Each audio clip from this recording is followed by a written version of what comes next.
presented by DraftKings. I am Ros and today, guys, I am bringing out the bell.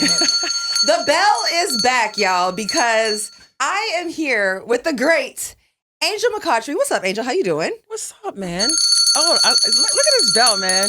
I only bring the bell out for special occasions. You know, guys, she's been a friend to the show, and we love her here. She's been on before, but we are making it official, okay? She is going to be a regular on Good Follow Show, joining us as a co-host and being here more regularly with us, and especially with WNBA playoffs coming up. Ooh. What better than having a future Hall of Famer here to give insights and break it down? Like, it couldn't be better timing to have you here. It's the best timing. I'm so happy to be here with you, Roz. We go way, way back, and you guys can catch new episodes Tuesdays and Thursdays. Please continue to like, subscribe.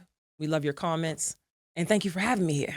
Oh, you a pro. Oh, we gave Angel like one or two scripted lines, and she was nervous about that. And I was like, and she was nervous about that, and you crushed that. Crush my line? Oh, it was natural. Nobody would have known. We here, man. We here. Nobody would have known. Okay. Angel, at this point of the show, what I usually do is just take the audience through the menu for the show. So let's do it. Here's what we've got in the lineup for you today. We are previewing the matchup of the week. Ooh. It's the Lynx Aces matchup, and the Aces have 8 days between their last game and this one. Is that a good or a bad thing? We'll discuss. And Breanna Stewart, Stewie rings the alarm. Ring it. She rings the alarm for the New York Liberty. Are they running out of time? Are we concerned? And then, hey, it's the U.S. Open corner. We're in New York. We're going to tap in with the U.S. Open as well. It's a nice show. Let's go. It's a nice show. We here. So are you ready to get into the show? Let's get into it. We got some stuff to talk about. What we talking about? So I saw something on your IG. What's up? I saw some bling, bling, bling, bling, bling. I would have never thought, guys, that Roz would get a WNBA championship ring before me. Okay? I'm not hating, but that ring was huge. Look at that bling. Look at that. So, Roz, what does it feel like? Because at the end of the day, I did watch you from high school. You put a lot of work in, so you do deserve a ring. What does it feel like to have a ring, man? Oh, my gosh. First of all, I'm so glad my manicure was ready for the moment. I'm so glad my nails was ready for the moment. Yes. No, I'm so honored. The Liberty are such a classy organization to honor their broadcast crew with a ring. It makes me think about my mom. You know, she's very sick. She has full-blown Alzheimer's dementia. Oh, sorry about that, yeah. Can't talk, can't walk, out of it. And she was the one that, when the WNBA started, took us to the New York Liberty games, got us jerseys. As a kid. We talking 97. Wow. And, she really just wanted to put a passion for us. And it's crazy, we're very regular people from Queens. Just, that's just something my mom thought would be cool for me to see. And, to think that all of that has turned into this, and I got a chance to be with this team and hold the first ring in the history of this franchise. It means a lot as a New Yorker. I think of my mother. And also, you know what? It's my third ring getting as a professional, actually. What's the other two?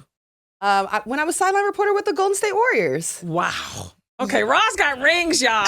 She got rings, Roz. You're going to have to pull out these rings and bring them in the studio one time. All of them. They're in a safe. Actually, to give realty, I actually have 4 rings. What? I have a Super Bowl ring, too. Oh, my God, bro. So, y'all, Roz is too modest. She's too modest up in here. But actually, it's amazing that That's not modest. I just completely bragged on all the rings that I had. But we didn't even know you had 4 rings. I kept it quiet. But the point is, it's showing that you can have a ring not just by playing basketball. So you giving me new ideas that, hey, I still have a chance to get a ring. Absolutely. So thank you for that. Yes. And that should help you in your next therapy session. Because there you go. I'm sure you're still working through. I'm still working through. How many WNBA finals you playing? 4. You played in 4? 4. So 3 with Atlanta, 1 with Aces. So I could have just as many as you. So wait, and you don't have one? Not a one.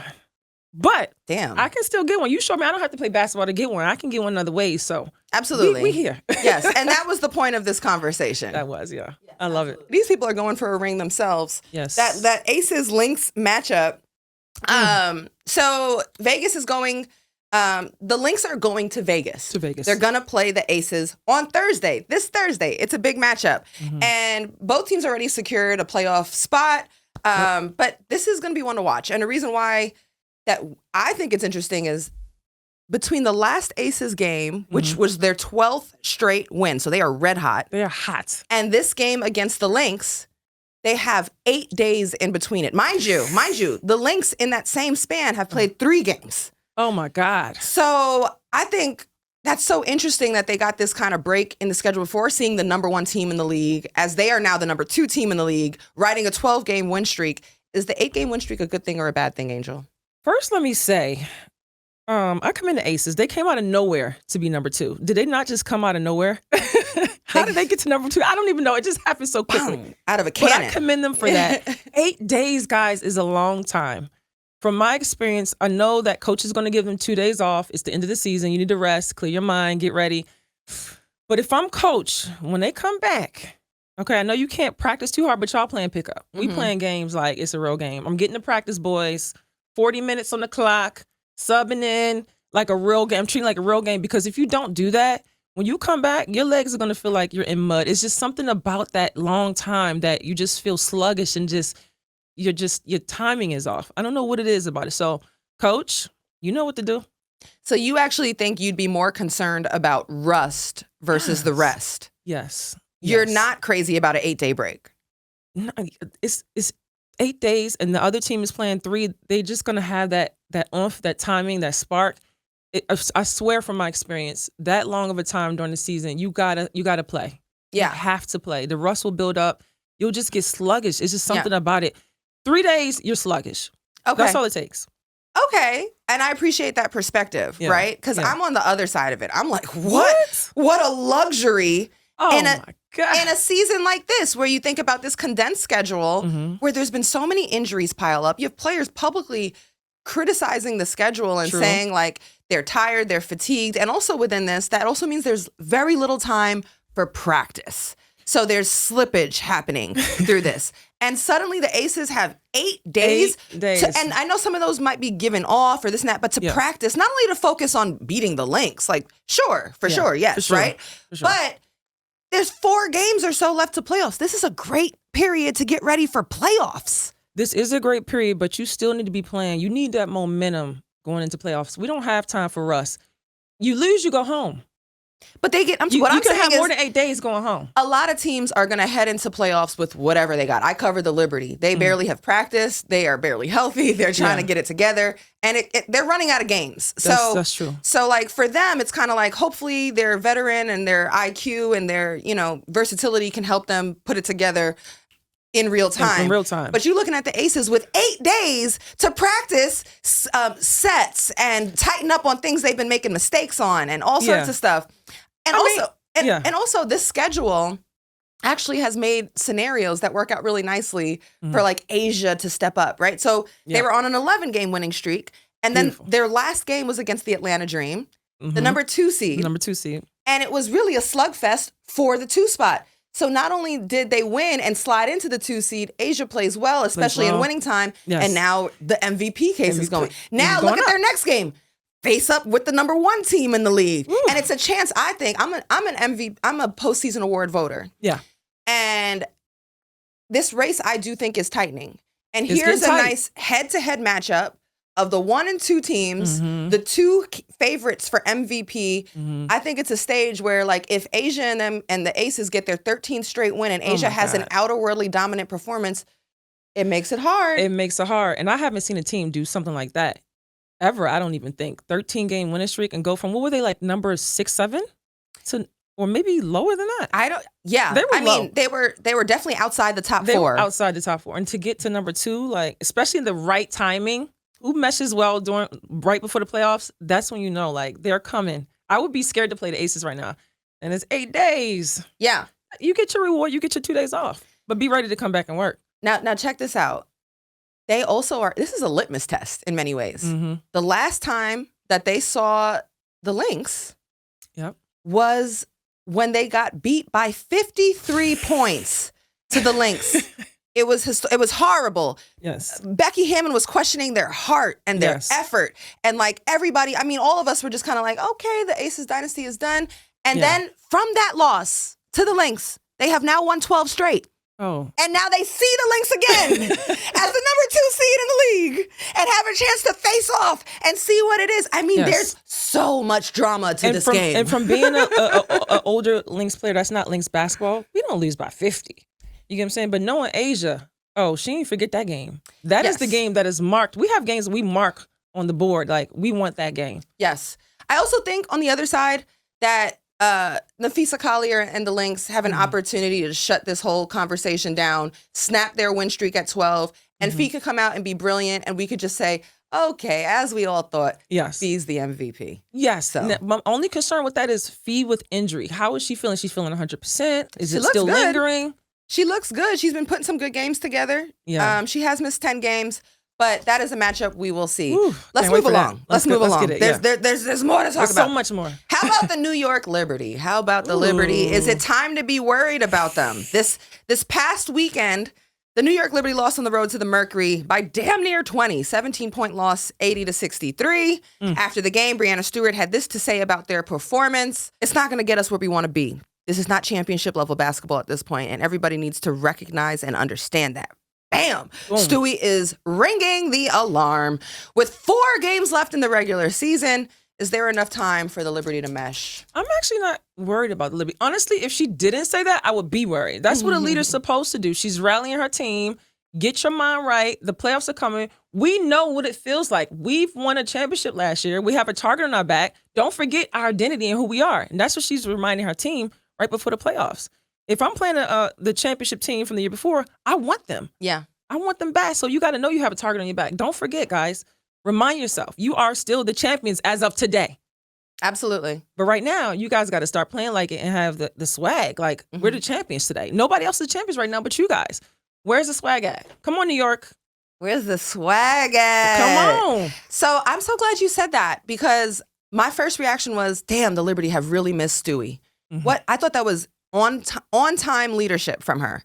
Very on time. She doesn't usually do that, but she picked her spot right there. That was a challenge to her team in the press conference, publicly challenging them to urgency and calling out, non-champion behavior. Yes, and we know that Stewie is a quiet leader. If she's opening her mouth saying that, y'all better get y'all act together. Yeah, and I appreciated that from her. And listen, if Stewie is expressing concern, then I too am concerned. Who am I not to be concerned if Stewie has concern? And no, but seriously, the Liberty are running out of time. I think in my years of playing basketball and covering basketball at every level, talent goes a long way, but I think so does momentum, so does health and good habits. And that matters heading into any kind of tournament, playoff setting. And right now, 4 games left, I expected to see the Liberty healthier and more complete, and they're still banged up with new injuries coming up. There's new injuries. They are still banged up, but for some reason, I feel that these last 4 games, they are going to get it together and they're going to be in. Well, here's the thing about those last 4 games. There's no clumps in their schedule of days together, either in New York or on the road. So guess what? Still no practice for the Liberty. You still have new players who have had 3 to 4 times more games than they've had practice in Emma Meeseman, Stephanie Talbot.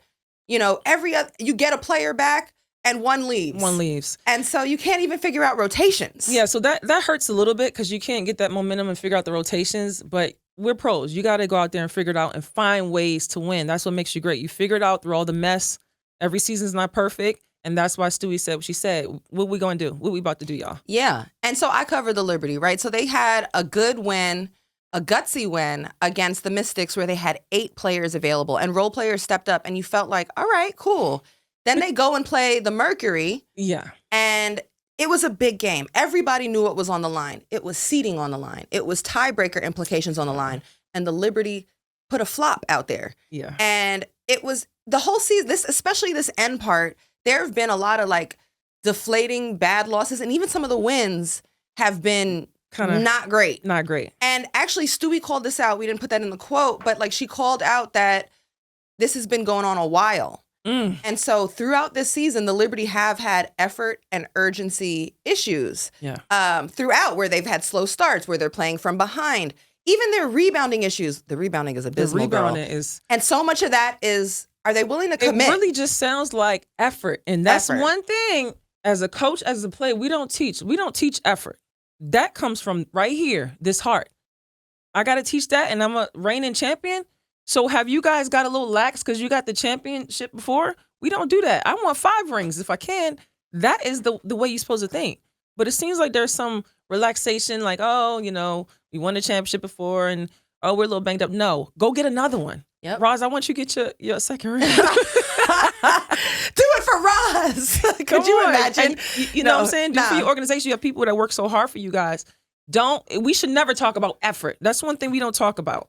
We might have to teach the kids that, but pros, we don't teach an effort. Yeah. Come on. I think there's enough time for them to turn that effort. Turn it up. You can change that. You can control that. It's here. Y'all, turn it up. Turn it up. We'll see if they can do it with these remaining games. They play the Valkyries tonight as of taping. All right, we got to take a break. Coming up, we make our DraftKings pick of the week. We'll be right back.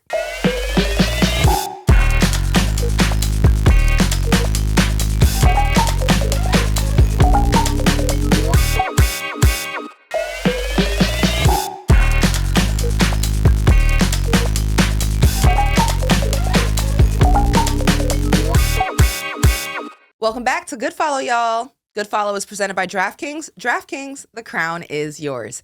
It is now time for the DraftKings Pick of the Week presented by DraftKings. I'm looking at this Thursday's upcoming matchup between the Minnesota Lynx and the Las Vegas Aces. The Aces come into the game on a 12-game winning streak. They are red hot. The Lynx are the top team in the league and have been all season. It is a battle of the very best in the world as Napheesa Collier and A'ja Wilson headline their respective teams and, as always, are competing for league MVP. They are currently tied for first in the league in points per game at 23.4. Asia's number 1 in the league in blocks and number 2 in rebounds. Fee is number 3 in steals. Fee has missed 10 games this season, opening the door to A'ja Wilson's growing MVP case, as during this 12-game winning streak, she's averaging a near 30-point double-double and has led her team up the standings to second place and has clinched a playoff spot. Ultimately, I think the Lynx are an incredible team, and that's been with or without Fee on the court. They are incredibly well coached, and I think the Lynx will come out and get this W and snap the Aces win streak at 12. I just hope that we are treated to a heavyweight battle between 2 of the best players in the world in Fee and A'ja. So grab your popcorn, y'all. This segment is presented by DraftKings. DraftKings, the crown is yours. The crown is yours. All right.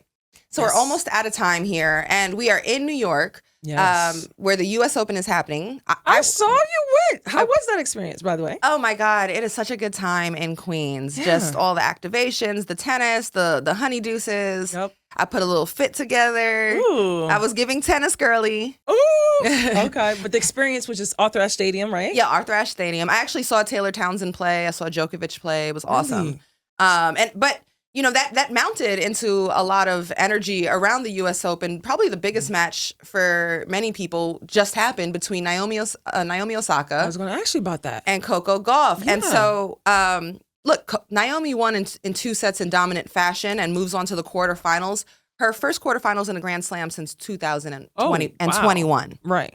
So, with you watching the game, just tell me your perspective on the game and how you felt about just the atmosphere and everything, and just this rival. It's been a lot going on with women's tennis. Let's talk about that. I mean, first of all, just looking at the Naomi and Coco matchup. Yeah. I'm happy for Naomi. I feel like it's cool to see her smiling and happy and confident and healthy. She dealt with some mental health. She's dealt with a lot. So much. She's actually dealt with, I felt like there's been a lot of you see her just distressed a lot. Yeah. Whether it's mental health or her physical health or taking time away from the game. It's been a lot. Or coming back from maternity leave or changing her coach. And it's just been sticky. And it's a lot to juggle. Yeah. And so it's really nice to see her, back in some ways. And for me, I take a lot out of her win. I think in life we go through seasons. Yep. And you just got to keep pushing through.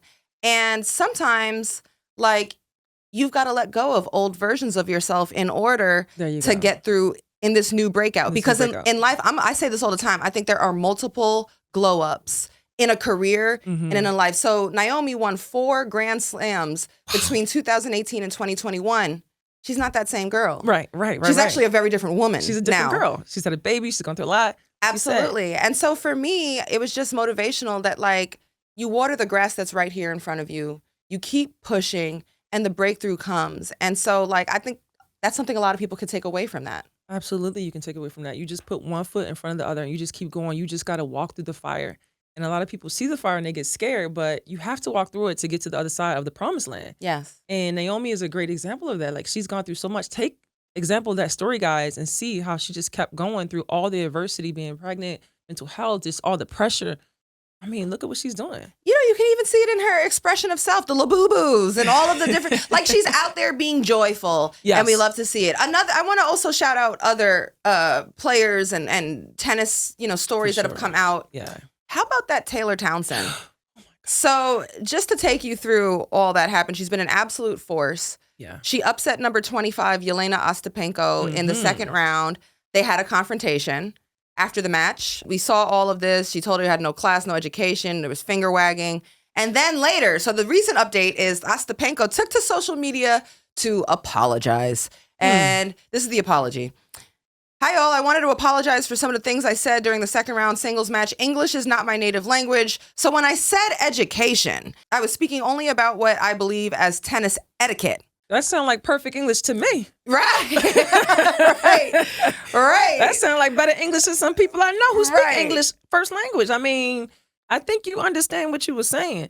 When you say etiquette, that's good English. Yeah. Like, just first of all, I want to shout out, there's been so many great, just Black women have been shining at the U.S. Open, whether it's Venus at 45 doing her big one. The comeback. Or Naomi, getting her groove back. Or now Taylor, who, this is what stands out to me in that moment of adversity publicly. It's her moment. She won the match. And Ostapenko is sitting there wagging the finger and downgrading it's her, the talking about the finger in for her me. face, in the face, and talking about her education.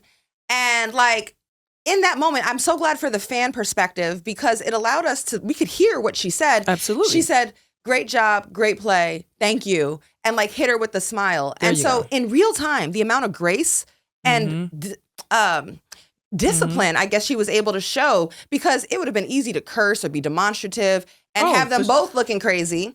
But it's often the case where, like, I feel like Black women are having, in her own moment, having to show grace. And taking the high road. Because, Ross, if it was flipped, the roles were flipped. Taylor would have got so much more backlash. Yes.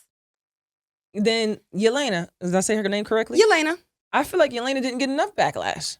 No, and this apology that she released is barely an apology. It's lacking in accountability. It hides behind a language barrier. And then she actually doubles down on, I was talking about etiquette. Babe, etiquette, you are the loser of the match. Boom. You are the one that showed poor etiquette and sore loser behaviors and tendencies by harassing the winner. There you go. And you start an apology off with, I want to apologize to Taylor and her team. Don't apologize to us. That's what it sounds like. You're doing it for us, and that ain't it. And I hope we don't see that kind of behavior anymore. Congratulate people when they win. Yeah. That shows that you are the ultimate competitor. Yes. And people respect you and look up to you for that. You know what? You beat me. Congratulations. I'm happy for Taylor Townsend to get this spotlight on her. And not only just for the controversy, but to shine, to beat a top 25 player. Then she beats the number 5 player after that in Deriva. Let's go. An 18-year-old. It was a big stage, did that. Big one. She's out now, but she continues in the doubles on the U.S. Open stage. She's the number 1 doubles player. And the more we find out about her, the more we love her. Her grace. She's a mother. She's a mother? I didn't even know that. Yeah, she's pretty incredible. And so we'll be rooting for her. But dang, we be running out of time on the show. We have so much more to talk about. But first episode down. In this capacity, welcome Angel. Show her some love in the comments and whatever. She'll be joining us regularly as a co-host here. Angel, you did great. Thank you. So good to see you. And for all of you, subscribe, share, comment, engage, all the things, because Good Follow is presented by DraftKings. We drop 2 times a week, Tuesdays, Thursdays, and we'd love to see you there. All right. Angel, Woo, woo. I'm out. Yeah, Bye. I got to go enjoy New York now.